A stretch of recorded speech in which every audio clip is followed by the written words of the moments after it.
Good afternoon. This is Lee Mary Hugh and Happy Spirit, and I am offering some tips about how to act at a funeral or a celebration of life, as well as some things not to say and to say to the grieving person.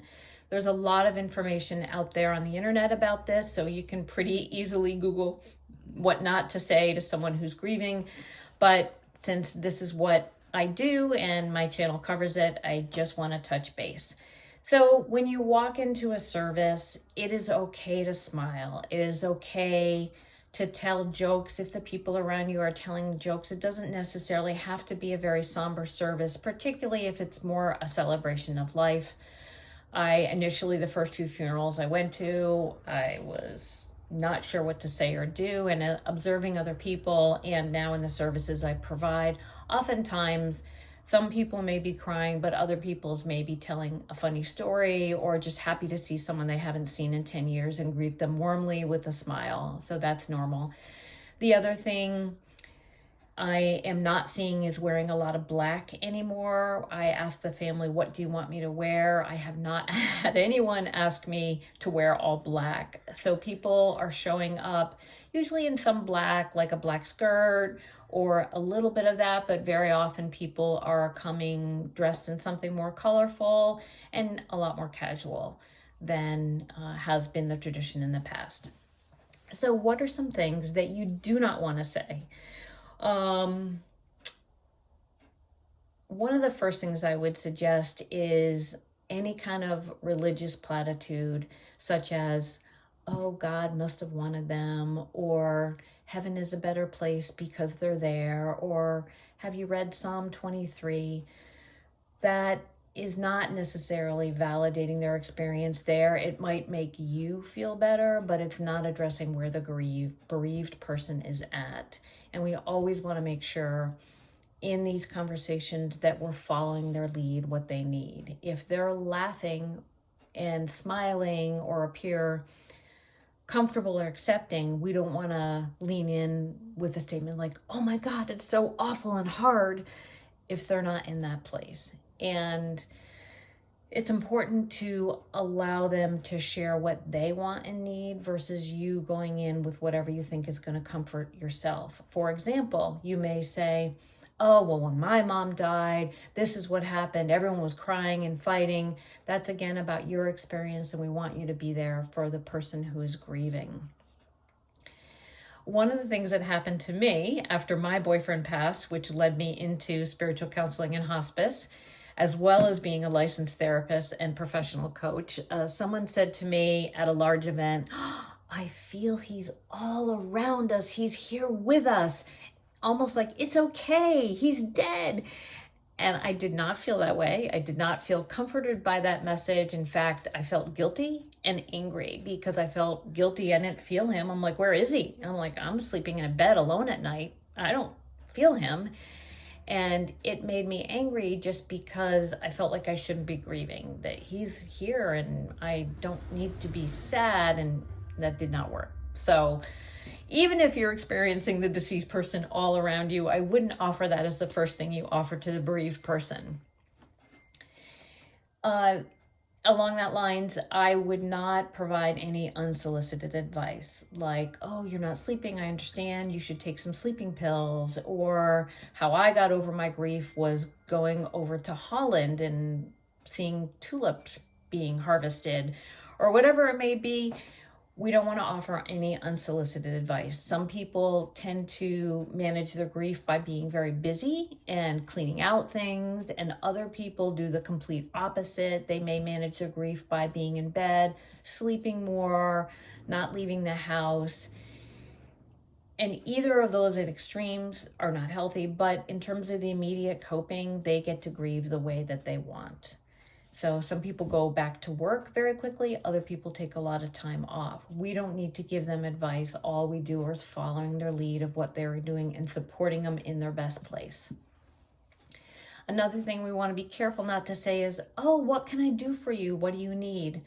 That grieving person probably has no idea what they need. They may not have been able to get out of bed, and getting dressed is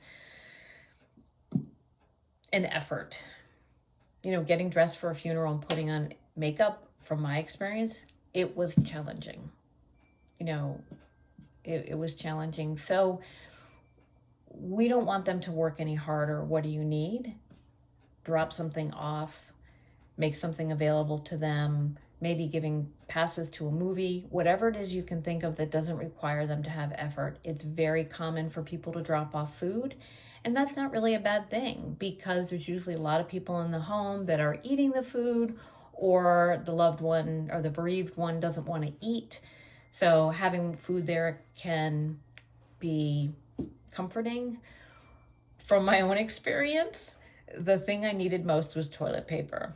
My boyfriend passed unexpectedly over a weekend in the hospital. And so I was back and forth. And in that time period, I ran out of toilet paper. And it's a funny story, but it's very true. I remember scrambling, trying to find paper towels. And for, I would say, 4 or 5 days through his death process. And then after that, I just didn't have any toilet paper. So if you're really stuck, drop a couple rolls off. It can be the most helpful thing. And I've actually offered that to people. And anything else? Not to compare the loved one's grieving to either your grieving process, again, that's about you, or how anyone else in the family is grieving. For example, a brother and sister who were equally close to their mom can grieve entirely different. One of them may be very sad and sobbing. The other one may be quite accepting. Death is a part of life. I understand this. I'm very sad. I'm going to miss her. Also, it depends a lot on who lived in the home. I have seen in my work in hospice a lot of adult children who lived with their parent, and with the passing of the parent, it means their housing situation changes. So they're going to be grieving differently than someone who was not living there. In terms of people living close or far away, I've seen all versions. Sometimes the person who lives close was able to watch the decline and see, how they were at 3 months, 2 months, 3 weeks, 2 weeks, 3 days, 2 days. So they've watched it and they understand it better and they're accepting it better. Whereas someone who's lived out of the area and doesn't really understand as much about the dying process may not have been attuned to it and may be more shocked, maybe more disturbed, maybe more upset, or they may feel more guilty. Guilt can often exacerbate grief in a big way. So just keep that in mind when you're talking with families. And finally, one thing not to say to the grieving person is you have to be strong for your children, for your dog, for your students.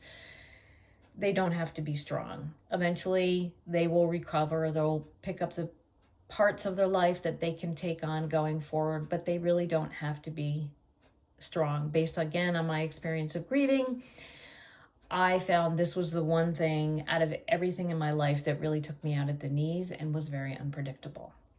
Okay, so some things you can share. One of the nicest things to do is to share a memory. Oh my God, I remember when we went for trick-or-treating and your dad tied up my hair so it looked like a princess and it meant so much to me. Or I remember the time that your dad wouldn't let you go out with us because he was overly protective, or some kind of memory that tells the grieving person that you remember them and you can recollect that person as they were, as the whole human being. Another thing is you could say, I can't imagine how you feel, because that's probably true. We don't know how everyone feels when they're grieving. So you can say, I can't imagine how you feel, but I'm sorry for your loss. I can't imagine what you've been through. That's probably true. Another really good idea is connecting with people a month out, 6 weeks, 8 weeks, 3 months. Because again, from my experience, after a month, the cards stop coming in, the food stopped coming in, you might be going back to work or going back to your regular daily activities. And I received a card, I think it was 6 weeks after my boyfriend passed. And it's the one card I remember the most because it was beautifully written. It was a cute card, but because it came in after the flurry and it was a time when I was really feeling more alone, that card meant the world to me.